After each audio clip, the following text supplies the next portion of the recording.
Gujarat TET પરીક્ષા અને શિક્ષક ભરતીની તમામ અપડેટ માટે એજ્યુકેશન વિથ જિગ્નેશને સબસ્ક્રાઇબ કરો. નમસ્કાર મિત્રો, ટેટ 1ની ભરતી બાબતમાં ઘણા બધા ડીએમ્સ અને મેસેજ જે છે એ આવતા હોય છે મને, અને કહે છે કે ક્યારે ભરતી આવશે, શું છે એનું સ્ટેટસ શું છે જણાવો. પણ જ્યાં સુધી કોઈ પ્રોપર માહિતી ના હોય ત્યાં સુધી હું વિડીયો બનાવતો નથી. એ તમને કદાચ જે રેગ્યુલર આપણા જે વ્યુઅર્સ છે એમને ખબર જ હશે કે જ્યાં સુધી કોઈ વસ્તુ પ્રોપર માહિતી ના હોય ત્યાં સુધી આપણી ચેનલ દ્વારા કોઈ માહિતી આપવામાં આવતી નથી.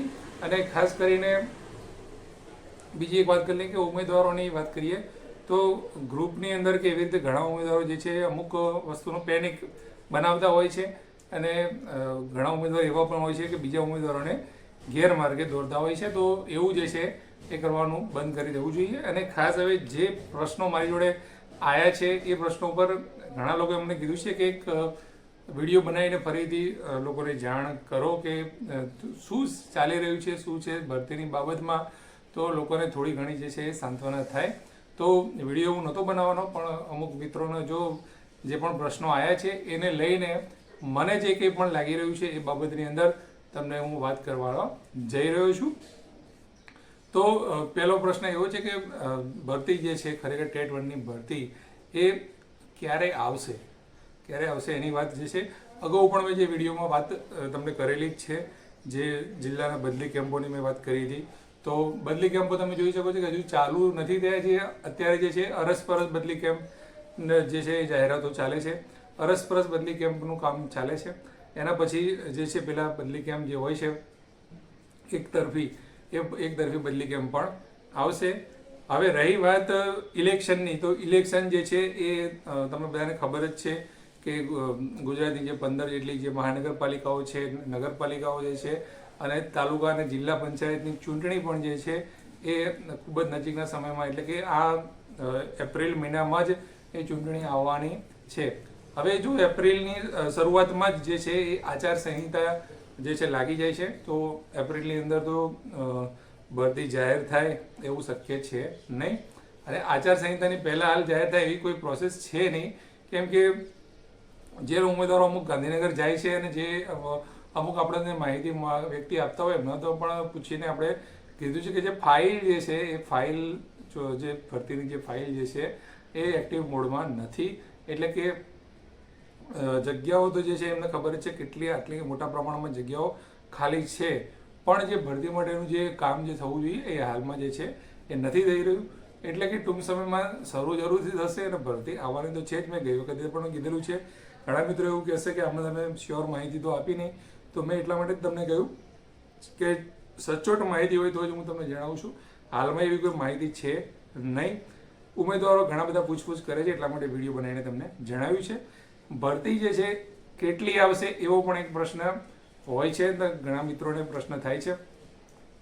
તો જગ્યાઓ તો ઘણી બધી ખાલી છે, પણ 1 થી 5માં જે ભરતી જે આવવાની છે એ સારો એવો આંકડો જે ચોક્કસથી એવું થોડું જાણવા મળેલું છે કે 8,000 આસપાસ ભરતી આવવાની છે. તો 8,000 આસપાસ જો ભરતી આવે છે તો ઘણા બધા મિત્રો જે છે એ લાગી જશે એની અંદર, કેમ કે 11,000 જેટલા ઉમેદવારો જે છે એ પાસ થયેલા છે. અને અમુક ઉમેદવારો જે છે 2023 વાળા જે છે એ પણ થોડા ઉમેદવારો ગઈ વખતના બાકી રહી ગયેલા હતા, તો એ પણ ઉમેદવારોને ચાન્સ મળવાનો છે. હવે ઘણા મિત્રોને એવો પ્રશ્ન થશે કે અત્યારે ભરતી નહીં આવે તો અમારી વય મર્યાદા વટી જશે, તો શું કરવું? તો હવે એનો જે છે એ બીજો કોઈ ઉપાય છે નહીં. તમે રજૂઆત કરી શકો છો, અને જો પણ સરકાર જે છે એ નિર્ણય લે અને વય મર્યાદાની અંદર વધારો કરે તો વેલ એન્ડ ગુડ છે, સારું બાબત છે, તમને ચાન્સ મળી શકે છે. પણ તમે ગઈ વખતની અત્યાર સુધીની કોઈ પણ તમે ભરતીઓ જોઈ લો તો એક્ઝામ લેવાય છે અને એવું નથી બન્યું કે તરત ને ખાસ કરીને 6 મહિનાની અંદર પણ જે છે એ ભરતી આવતી નથી. પણ અત્યારે માહોલ થોડો એવો છે કે ઘણી બધી અગ્રેસિવ જે છે ચાલી રહી છે ગવર્મેન્ટની અંદર, અને બીજી બધી બાબતો ઉપર પણ થોડું ધ્યાન જે હોય છે. એટલે હાલમાં જે ભરતી પ્રક્રિયા 1 થી 5ની જે છે એ પરીક્ષા લેવાઈ છે ને, તો ભરતી તો થવાની જ છે. કારણ કે 6 થી 8ની તમે વાત કરો કે 6 થી 8માં હાલમાં એટલી બધી વેકેન્સી નથી. અને આપણે જે શિક્ષણ મંત્રી નિવેદન આપ્યું હતું થોડા સમય પહેલા કે 6 થી 8માં પણ જે છે 9,000 જેટલી જગ્યાઓ ખાલી છે, તો એ તદ્દન ખબર નહીં એ કેમને કયા સ્ટેટસ જોઈને વાત કરી હશે. પણ 6 થી 8માં એટલી બધી જગ્યાઓ ખાલી નથી ને એટલા માટે જે છે એ ટેટ 2ની પરીક્ષા જે છે એ લેવામાં આવી નથી. તો તમે જાણી શકો છો કે ટેટ 2 પરીક્ષા નથી લેવામાં આવી, ટેટ 1 પરીક્ષા જ લેવામાં આવી છે. તેનો મતલબ એ કે ભરતી તો આવવાની જ છે. જ્ઞાન સહાયક જે યોજના રહી, જ્ઞાન સહાયક યોજનાની અંદર જે છેવાડાના વિસ્તાર રહે ત્યાં જ્ઞાન સહાયકો નથી મળતા અને એના કારણે જ જે છે એ હવે કાયમી ભરતી એકમાત્ર ઉકેલ છે. પણ તમારે જે છે એ શાંતિ રાખવાની જરૂર છે અને કોઈ પેનિક બનાવવાની જરૂર નથી. તમે માત્ર તૈયારી રાખો અને ભરતી આવશે જ અને તમે જે છે એ લાગી જશો. જે મિત્રો વયમર્યાદા વટાવવાની હારે હોય એ મિત્રોને પણ મારું એવું કહેવાનું થાય છે કે તમે તમારું કામ જે છે રજૂઆતનું કામ શિક્ષણ મંત્રી સુધી જાઓ અને મુખ્યમંત્રી સુધી પણ તમે તમારી રજૂઆત લઈને જાઓ. ચોક્કસથી તમને જે છે એ ઉકેલ મળશે એવી આપણે આશા રાખીએ છીએ. તો તમારું કામ પણ થઈ જાય. હવે બીજી વસ્તુ એ છે કે ભરતી જ્યારે આવશે પછી લોકો જે ડોક્યુમેન્ટ માટે જે છે એ દોડાદોડી કરતા હોય છે. તો ખાસ કરીને તમારે ડોક્યુમેન્ટ જે છે એ તમારે તૈયાર રાખવાની જરૂર છે. કેમ કે જે કેટેગરીવાળા મિત્રો હોય છે એમને પછી ગઈ ભરતીની અંદર જ અનુભવ થયેલો હતો કે જેવી ભરતીના ફોર્મ ભરવાના પછી સ્ટાર્ટ થયા હતા તો લોકો આમથી આમ દોડાદોડી કરતા હતા, યુનિવર્સિટીના ધક્કા ખાતા હતા અને જો ગુણપત્ર કઢાવવા માટે બહુ જ લોકોનો ઘસારો એકદમ થઈ ગયેલો હતો.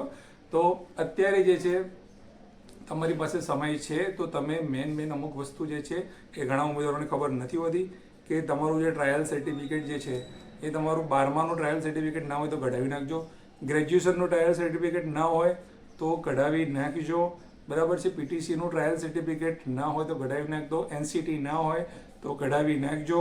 અને ખાસ કરીને જે મિત્રોની બીએ અથવા તો જે ગ્રેજ્યુએશનની માર્કશીટ જે છે એમાં CGPA લખેલા જેને હોય અને જેને ટકાવારી વાળું પ્રમાણપત્ર લેવાનું બાકી હોય એ જે તે યુનિવર્સિટીમાં જજો અને તમારું ટકાવારીવાળું પ્રમાણપત્ર અત્યારે કઢાવી નાખજો. કેમ કે એની જરૂર જે છે એ પડતી હોય છે.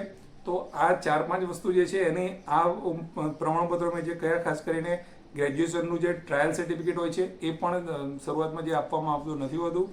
તો જ્યારે ભરતી આવે છે ત્યારે ઉમેદવારો જે છે એ દોડાદોડી કરતા હોય છે. તો મારું કહેવાનું તમને એટલું જ થાય છે કે આ જે જરૂરી ડોક્યુમેન્ટ રહે એ બધા ડોક્યુમેન્ટ તમે તૈયાર રાખો.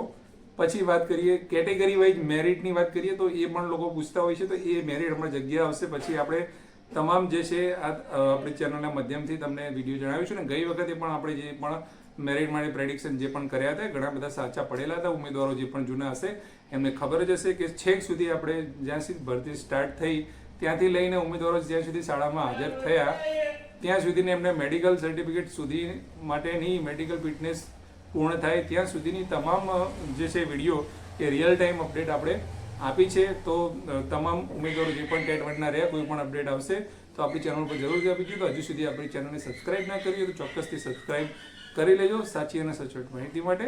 જય હિન્દ, જય Bharat. Thank you. Gujarat TET પરીક્ષા અને શિક્ષક ભરતીની તમામ અપડેટ માટે એજ્યુકેશન વિથ જિગ્નેશને સબસ્ક્રાઇબ કરો.